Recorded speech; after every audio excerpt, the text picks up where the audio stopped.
Indian secondary school.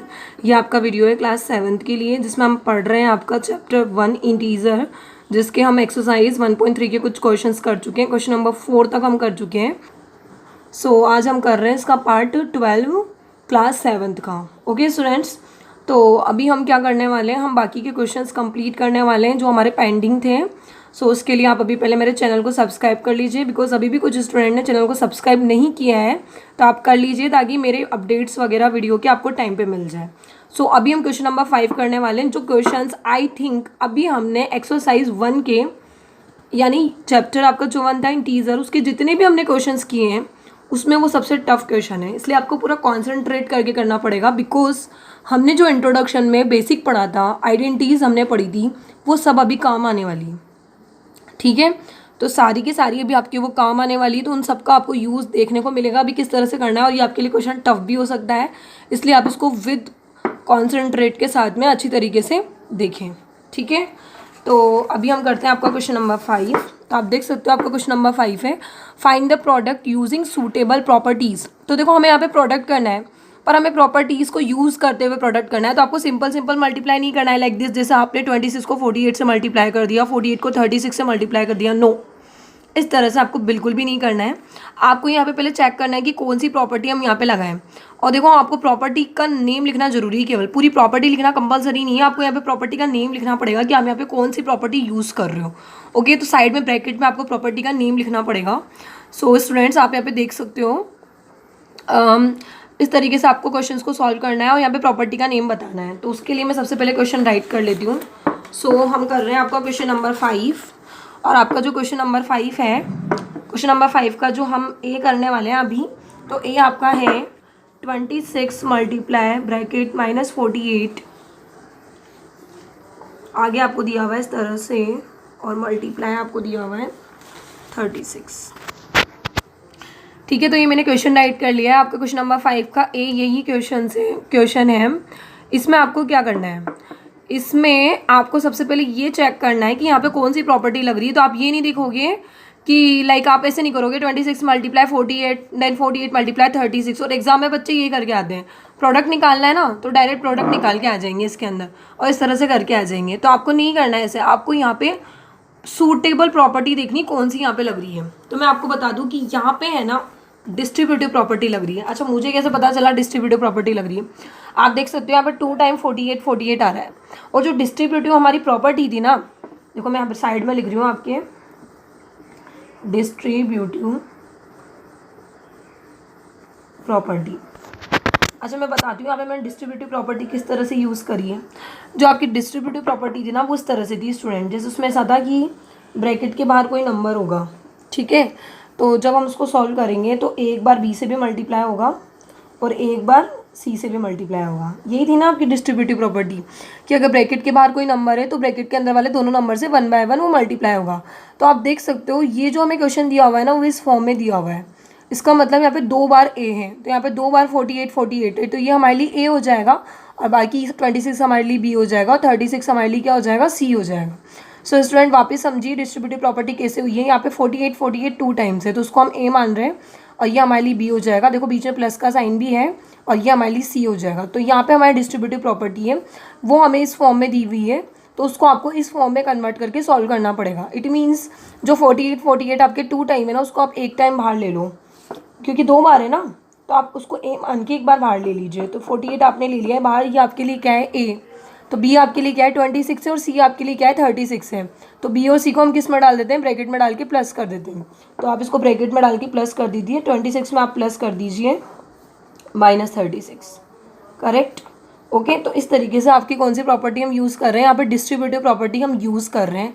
ठीक है student, हम डिस्ट्रीब्यूटिव प्रॉपर्टी हम कैसे यूज़ कर रहे हैं, यहाँ पे आप देख सकते हो यहाँ पे 48 था ना, वो आपको 2 टाइम दिया हुआ था। तो 48 2 टाइम है, तो उसको हम ए मान लेते हैं और उसको हम बाहर निकाल लेते हैं, और बाकी जो बचे हुए नंबर है 26 और 36 को हम बी और सी मान के ब्रैकेट के अंदर डाल रहे हैं। तो हमने इसको इस तरह से दिया हुआ था, जिसको हमने इसमें कन्वर्ट कर दिया है। अब आप ब्रैकेट सोल्व करिए, तो आप देखोगे प्लस माइनस क्या होगा, माइनस होगा। ठीक है, अभी आप इनको वापस से सॉल्व कीजिए। तो वापस से सॉल्व करने पे आपका यहाँ पे क्या आएगा, देखिए -48 इनके बीच में कोई साइन नहीं है ना यहाँ पे, तो यहाँ पे किसका साइन है, मल्टीप्लाई का साइन है। अब 26 और 36 है, उसको माइनस करना है। सो स्टूडेंट एक तरीके से यहाँ पे कोई साइन नहीं है ना, तो ये प्लस है, मतलब 26 किसका है, प्लस का है ना, और ये माइनस का 36 है, तो प्लस माइनस क्या होता है, माइनस होता है। तो 36 में से अगर आप 26 को माइनस करते हो तो आपके पास में 10 बचेगा, वो भी आपके पास माइनस का बचेगा। क्यों बचेगा, बिकॉज माइनस की डिजिट बड़ी थी। तो अगर माइनस के 36 में से पॉजिटिव 26 जाएगा तो माइनस का क्या बचेगा, 10 बचेगा, क्योंकि 36 में से 26 लेस करने पे 10 बचता है, करेक्ट। और माइनस की डिजिट बढ़ी है, इसलिए आंसर किस में आएगा, माइनस में, ठीक है। तो इसलिए क्या हो गया, -10 हो गया। अब आपको क्या करना है, 48 को 10 से मल्टीप्लाई करना है। तो 48 को आप 10 से मल्टीप्लाई करोगे तो आपका 480 आएगा, और माइनस माइनस आपका क्या हो जाएगा, प्लस हो जाएगा, इसलिए यहाँ पे कोई भी साइन नहीं आएगा माइनस का, और ये आपका आंसर हो जाएगा 480। तो मैं आपको वापस समझा देती हूँ ये हमने कैसे किया। सो स्टूडेंट देखिए, ये 48 यहाँ पे 2 टाइम था, तो हमने यहाँ पे डिस्ट्रीब्यूटिव प्रॉपर्टी यूज़ करी है, बिकॉज उसमें ए कॉमन होता है दोनों में, तो उसको हमने ए मान के बाहर निकाल लिया है। बाकी बचे हुए दोनों नंबर को हमने बी और सी की तरह अंदर डाल दिया है, देन इसको सॉल्व किया हमने, तो आपके पास में ये आया, ठीक है। तो हमने 48 को जब 10 से मल्टीप्लाई किया, तो 48 को 10 से मल्टीप्लाई करने के बाद 480 आता है, एंड माइनस माइनस आपका क्या हो जाएगा, प्लस हो जाएगा। तो इस तरीके से आपका जो क्वेश्चन नंबर 5 है उसका पार्ट ए होता है। क्वेश्चन नंबर 5 का अब हम करते हैं पार्ट बी। तो आपके क्वेश्चन नंबर 5 का पार्ट बी है स्टूडेंट्स, आप देख सकते हैं 8 मल्टीप्लाई 53 मल्टीप्लाई -125। सो स्टूडेंट ये ऐसा क्वेश्चन है जिसको देख के समझ ही नहीं आता कि हमें यहाँ पे कौन सी प्रॉपर्टी यूज़ करनी है। तो यहाँ पे हमें समझ, क्योंकि यहाँ पे देखो डिस्ट्रीब्यूटिव प्रॉपर्टी तो लग नहीं रही है, ठीक है, तो हम कुछ कॉमन तो है नहीं जो हम डिस्ट्रीब्यूटिव प्रॉपर्टी लगा दें। तो यहाँ पे हमें कौन सी प्रॉपर्टी लगानी चाहिए, तो यहाँ पे हम लगाएंगे कम्यूटेटिव प्रॉपर्टी। वो क्यों लगाएंगे, देखिए मेरी बात, कम्यूटेटिव प्रॉपर्टी हम यहाँ पे इसलिए लगा रहे हैं, देखो हमारी जो कम्यूटेटिव प्रॉपर्टी होती है ना, वो हमें एक चीज़ सिखाती है, मैं आपको बताती हूँ हमें क्या सिखाती है। सबसे पहले हम प्रॉपर्टी का नाम लिख लेते हैं, कम्यूटेटिव प्रॉपर्टी। तो हमारी जो प्रॉपर्टी कम्यूटेटिव प्रॉपर्टी, वो आपको ये चीज़ सिखाती है कि अगर आप ए को बी से मल्टीप्लाई कर रहे हो, या फिर जैसे हम 3 नंबर में कम्यूटेटिव प्रॉपर्टी सीखते हैं, ये भी 3 नंबर्स है ना, आप 3 नंबर्स में कम्यूटेटिव प्रॉपर्टी सीखो।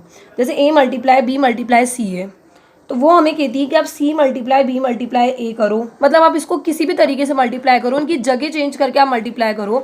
इट मीन्स आप पहले ए को सी से मल्टीप्लाई कर लो, या ए को बी से मल्टीप्लाई कर लो, या सी को बी से मल्टीप्लाई कर लो। इट मीन्स आप किसी को भी किसी से भी मल्टीप्लाई कर लो, आंसर क्या आएगा, सेम आएगा।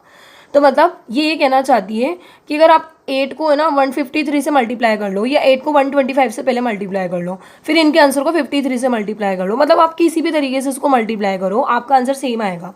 तो ये प्रॉपर्टी कहती है कम्यूटेटिव प्रॉपर्टी कि आप उनके प्लेस को चेंज करके भी आप उनको मल्टीप्लाई कर सकते हो।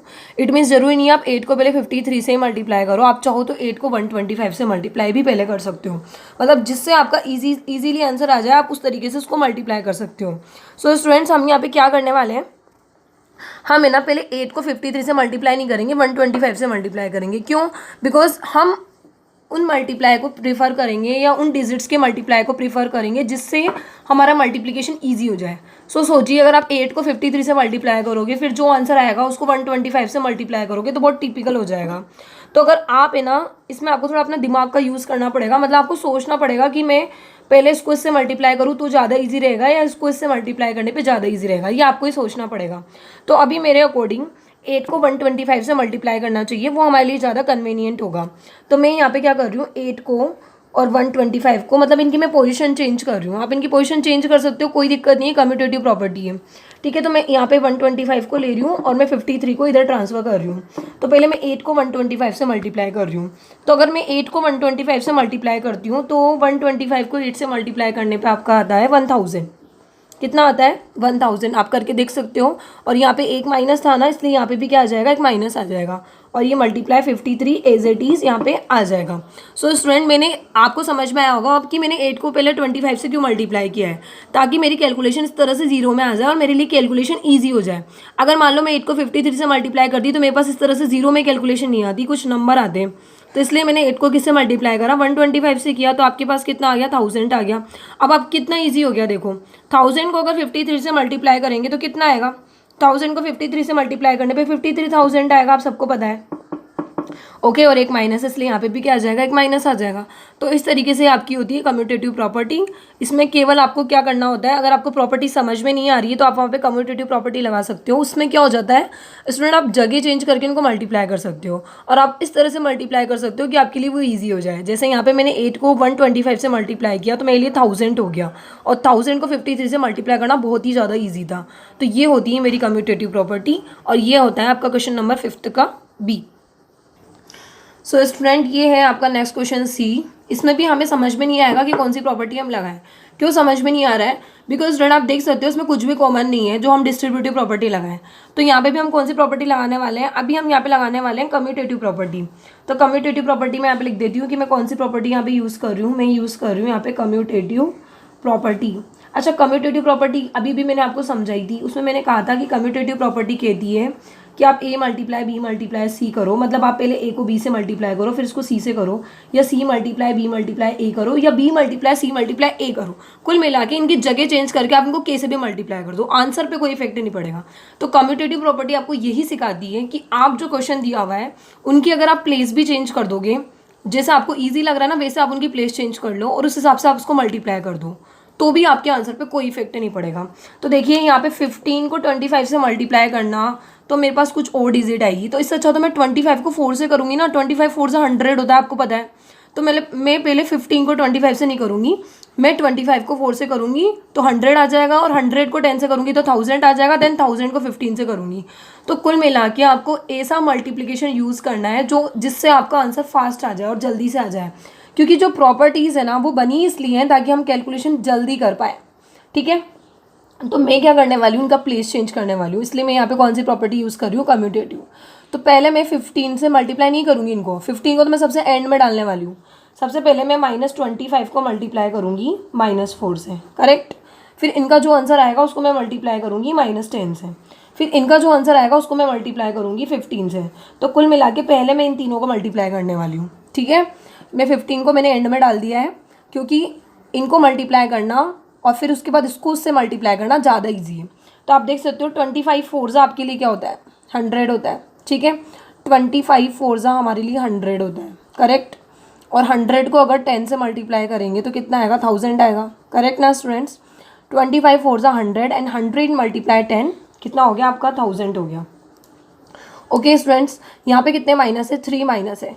तो अगर हम 2 माइनस को कट भी कर देते हैं, माइनस माइनस प्लस बना देते हैं, तो एक माइनस फिर भी बच रहा है, इसलिए यहाँ पे आंसर आपका जो आएगा 1000 किस में आने वाला है, माइनस में आने वाला है। फिर इसको आप 15 से मल्टीप्लाई कर दोगे तो आपका आंसर क्या हो जाएगा, 15,000 आएगा, जो भी आपका क्या आएगा, नेगेटिव।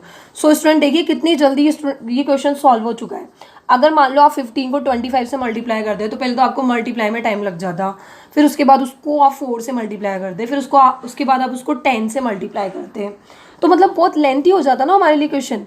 तो इसके लिए हमें क्या करना पड़ा, प्रॉपर्टी लगानी पड़ी, और प्रॉपर्टी हमने इस तरह से लगाई कि क्वेश्चन की कैलकुलेशन ईजी हो जाए, जल्दी हो जाए। तो इसलिए मैंने क्या करा, अपना थोड़ा माइंड का यूज़ करना है आपको, और मैंने भी वही किया।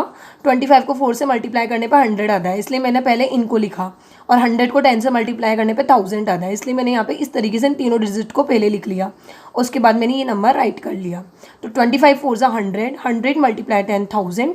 यहाँ पे 3 माइनस थे, जो 2 माइनस आपस में कट हो चुके हैं, because minus minus plus and then 1 minus बचा था, इसलिए मैंने उसको यहाँ पे लिख दिया है, और बचा हुआ 15 मैंने यहाँ पे राइट कर दिया है। 15 को 1000 से मल्टीप्लाई करा तो 15,000। आई नो स्टूडेंट, कुछ स्टूडेंट को ये क्वेश्चंस थोड़े टफ लग सकते हैं, तो उसके लिए मैं एक ही आपको एडवाइस करूँगी कि आप इनको कितना भी मतलब इनको सॉल्यूशन बस यही है कि आप है ना इसकी बार बार प्रैक्टिस करो, बिकॉज अभी मैं आपको समझा रही हूँ, मैं अपना बेस्ट दे रही हूँ, मैं आपको बिल्कुल अच्छे से समझाने का ट्राई कर रही हूँ। फिर बस अब आपको भी अपना बेस्ट देना पड़ेगा, आपको भी थोड़ी बहुत प्रैक्टिस करनी पड़ेगी, तभी जाके आपको समझ में आएंगे। सो अभी हम करते हैं डी। सो आपका क्वेश्चन नंबर डी है, आपका क्वेश्चन डी है स्टूडेंट्स, -41 मल्टीप्लाई 102। सो यहाँ पे प्रॉब्लम ये है कि यहाँ पे प्रॉपर्टी कौन सी है, यहाँ पे ये कन्फ्यूज़न है। सो स्टूडेंट देखो, आप सोच रहे होंगे कि यार यहाँ पे तो कुछ कॉमन नहीं है, तो डिस्ट्रीब्यूटिव प्रॉपर्टी कैसे होगी, और 2 ही नंबर में हम कम्यूटेटिव प्रॉपर्टी भी कैसे यूज़ कर सकते हैं। कम्यूटेटिव प्रॉपर्टी तो जब यूज़ करते हैं हम, जब हमें ये लगता है कि यार इनको हमें अगर हम इनका प्लेस को एक्सचेंज कर देंगे तो हमारे लिए कैलकुलेशन ईजी हो जाएगी। तो इसमें हम क्या प्लेस एक्सचेंज करेंगे, ठीक है ना। तो इसमें तो कोई प्लेस एक्सचेंज करने का काम ही नहीं उठता है, तो इसमें हम कुछ भी नहीं कर सकते हैं प्लेस एक्सचेंज। सो हम यहाँ पे कौन सी प्रॉपर्टी यूज़ करेंगे, हम यहाँ पे करेंगे डिस्ट्रीब्यूटिव प्रॉपर्टी यूज़। अच्छा, आप सोच रहे होंगे वो हम कैसे करेंगे। देखिए स्टूडेंट, इस 102 को मैं 100+2 भी बोल सकती हूँ, करेक्ट। 100+2 का मतलब भी तो 102 होता है ना, करेक्ट ना स्टूडेंट्स। तो 100+2 का मतलब भी 102 होता है। तो यहाँ पे मैं क्या करने वाली हूँ, 102 की जगह 100+2 लिखने वाली हूँ, ताकि मैं कोई प्रॉपर्टी इस पर लगा पाऊँ, क्योंकि ऐसे इस पर कोई प्रॉपर्टी लग नहीं रही थी, ना कम्यूटेटिव लग पा रही थी ना डिस्ट्रीब्यूटिव लग पा रही थी। पर अगर मैं 102 को 100+2 लिख देती हूँ तो यहाँ पे डिस्ट्रीब्यूटिव प्रॉपर्टी लग रही है। वो कैसे लग रही है, देखिए आप, मैं भी आपको समझाती हूँ। डिस्ट्रीब्यूटिव प्रॉपर्टी वो हम कैसे लगा रहे हैं, हमारी डिस्ट्रीब्यूटिव प्रॉपर्टी होती है, वो हमें कहती है a × b+c। आप a को b और c से मल्टीप्लाई करो तो आपका आंसर क्या आएगा, a को b से मल्टीप्लाई करने पे a × b और a को c से मल्टीप्लाई करने पे a × c। ठीक है, तो ये आपकी कौन सी प्रॉपर्टी होती है, ये आपकी डिस्ट्रीब्यूटिव प्रॉपर्टी होती है, जो आपको कहती है कि ब्रैकेट के बाहर वाले नंबर को दोनों नंबर से मल्टीप्लाई करो 1 बाय 1। ठीक है, तो आप देख सकते हो यहाँ ब्रैकेट के बाहर एक नंबर है, ये आपका ब्रैकेट है 100+2, तो ये आपके लिए a है, ये आपके लिए b है और ये आपके लिए c है। समझ में आया, अब आपको दिख रहा होगा ना, अब इस तरह से ये पैटर्न बन चुका है। ये आपके लिए a है और ये आपके लिए b+c है। तो आपको a को एक बार b से मल्टीप्लाई करना है और a को एक बार c से मल्टीप्लाई करना है। ओके स्टूडेंट, तो अभी हम इस क्वेश्चन को सॉल्व करते हैं। तो हम क्या करने वाले हैं, यहाँ पे a को एक बार b से मल्टीप्लाई करने वाले और a को एक बार c से मल्टीप्लाई करने वाले। तो -41 को एक बार 100 से मल्टीप्लाई करना है, प्लस का साइन लगाना है, और -41 को एक बार आपको 2 से मल्टीप्लाई करना है, करेक्ट। तो -41 को अगर आप 100 से मल्टीप्लाई करोगे तो 4100 आएगा, वो भी आएगा आपका माइनस में। उसी तरीके से आप 41 को अगर आप 2 से मल्टीप्लाई करोगे तो आपका 82 आएगा, वो भी आएगा माइनस में, बिकॉज एक माइनस है। अब इनको हम आगे सॉल्व करते हैं, तो प्लस माइनस क्या होगा, माइनस हो जाएगा, इसलिए मैंने यहाँ पे क्या लगा दिया है, माइनस। और माइनस माइनस क्या होता है, माइनस माइनस प्लस होता है, इसलिए 4100 और 82 क्या हो जाएगा, प्लस हो जाएगा। तो इनको अगर आप प्लस करोगे तो आपके पास में ये आएगा। ठीक है ना, आप इनको ऐड करके देख सकते हो, पर यहाँ पे साइन किसका आएगा, साइन यहाँ पे माइनस का आएगा, बिकॉज माइनस की डिजिट क्या है, बड़ी। तो माइनस माइनस प्लस जरूर होता है, बट यहाँ पे साइन किसका आएगा, माइनस का ही आएगा। सो स्टूडेंट, मैं आपको वापस समझा देती हूँ, ये मैंने किस तरीके से किया है। मेरा क्वेश्चन था -41 × 102, जिसमें कोई भी प्रॉपर्टी समझ में नहीं आ रही थी, बिकॉज कम्यूटेटिव प्रॉपर्टी भी हम जब लगाते हैं जब है ना उनमें बहुत सारे नंबर्स दिए हुए मल्टीप्लाई में, तो हम उनकी प्लेस चेंज कर सके। तो यहाँ पे 2 ही नंबर्स थे, उनकी क्या प्लेस चेंज करेंगे। तो मैंने क्या करा, 102 को 100+2 लिख दिया। ऐसा लिखने की वजह से यहाँ पे डिस्ट्रीब्यूटिव प्रॉपर्टी लग पा रही थी। डिस्ट्रीब्यूटिव प्रॉपर्टी क्या कहती है, ब्रैकेट के बाहर जो नंबर है उसको दोनों नंबर से 1 बाय 1 मल्टीप्लाई कर दो। तो ये हमारे लिए a था और ये हमारे लिए b और c था। तो a को एक बार मैंने 100 से मल्टीप्लाई कर दिया और a को एक बार मैंने c से मल्टीप्लाई कर दिया, मतलब 2 से। तो 41 × 100 और 41 × 2, तो 41 को 100 से मल्टीप्लाई करा तो 4100, 41 को 2 से मल्टीप्लाई करा तो 82। ये दोनों नेगेटिव आया, बिकॉज यहाँ पे एक एक नेगेटिव का साइन था। उसके बाद मैंने इनको सॉल्व किया, प्लस माइनस माइनस, यहाँ पे 2 माइनस है तो माइनस माइनस क्या हो जाएगा, प्लस हो जाएगा, इसलिए ये दोनों ऐड हो गए और यहाँ पे साइन किसका आ गया, माइनस का। सो स्टूडेंट, ये आपका होता है क्वेश्चन नंबर डी। अच्छा, अब आपको एक क्वेश्चन तो होमवर्क मिलना ही चाहिए ना, बहुत देर हो गई मैं सारे क्वेश्चन करवा रही हूँ आपको, तो एक क्वेश्चन अब आपको होमवर्क मिलना चाहिए। सो स्टूडेंट, मैं ई वाला क्वेश्चन आपको थोड़ा सा समझा रही हूँ, बाकी करना आपको ही है। सो मैं आपको थोड़ा बहुत समझा देती हूँ कैसे आपको करना है। तो पहले मैं आपके लिए क्वेश्चन राइट कर देती हूँ। आपका क्वेश्चन है ये, ठीक है, ये आपका क्वेश्चन दिया हुआ है इस तरीके से। सो स्टूडेंट, आपको क्या करना है, देखो आप देख सकते हो कि यहाँ पे है ना ये दोनों नंबर कॉमन है। तो आपको ध्यान हो तो हमने ए वाला क्वेश्चन किया था अभी, जिसमें 2 नंबर कॉमन थे, तो हमने डिस्ट्रीब्यूटिव प्रॉपर्टी यूज़ की थी।